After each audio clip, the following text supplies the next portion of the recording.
Akkam jirtu daawwattoota keenyaa kun miidiyaa koodha amma yeroo oduuti oduu waliin Abdii Waaqbayyana.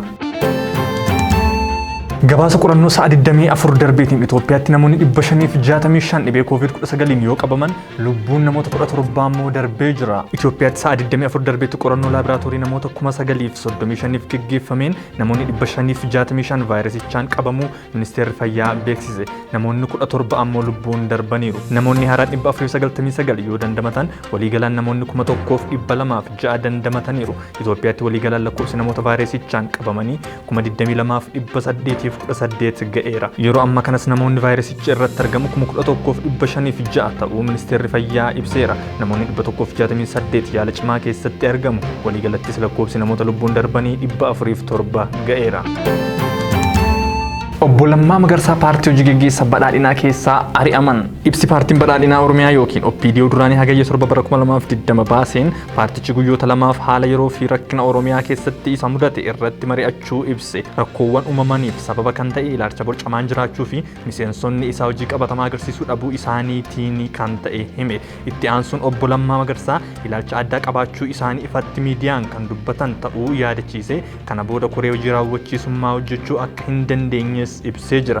Obbo Lammaa malees Aadde Xaayibaa Hasanii fi Dooktar Milkeessaa Miidhagaa ari'amanii jiru. Obbo Lammaan nama uummata biratti jaallatama guddaa argatanii fi qaamni riifoormii fide kun Tiim Lammaa jedhamee waamamaa akka tures ni yaadatama. Magaalaa Shaashamanneetti namoonni 600 ol ta'an mankuusaa tokko keessatti hidhamanii jiraachuu ibsame. Ajjechaa Hacaaluu Hundeessaa booda rakkoo nageenyaa uumame magaalota Oromiyaa garaagaraa keessatti lubbuun namaa darbuu fi qabeenyi barbadaa'uun ni yaadatama.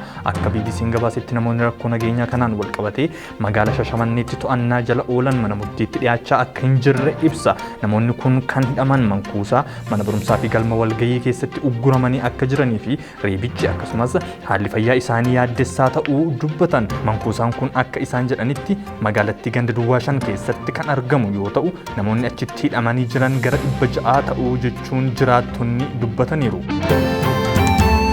Hooggantoonni godina Walaayittaa Koomaand Poostii godinichaatiin hidhamaa jiraachuu ibsame. Hooggantoonni godina Walaayittaa hayyoonni fi namootiin biroon dhimma hundeeffama naannoo Walaayittaa irratti mari'achuuf walitti qabaman humna raayyaa ittisa biyyaatiin butamuun isaanii himame. Kanarraa kan ka'e godina Walaayittaa keessatti rakkoon nageenyaas uumamee jira. Dhimma kana ilaalchisuun koomishiniin poolisii sabaaf sablammootaa fi uummattoota kibbaa ibsa kenneen namoonni kunneen Koomaand Poostii godinichaatiin waaree booda to'atamuu isaanii himanii namoonni kunis biyya diiguuf humnoota socho'aa jiran wajjin kan akka ABO Shanee fi TPLF wajjin hojjechaa turanii jedhu warri koomaandicha labsan.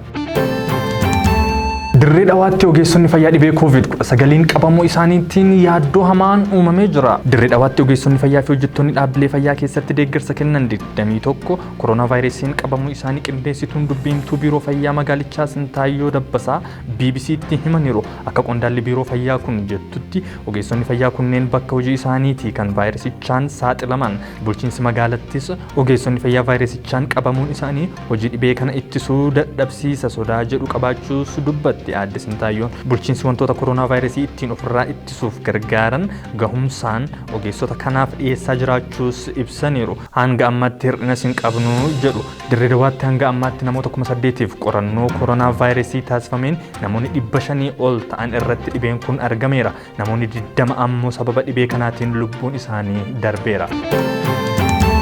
Oduun hagayya 10 bara 2020 qopheeffannee kana fakkaata ture waan waliin turtaniif galatooma.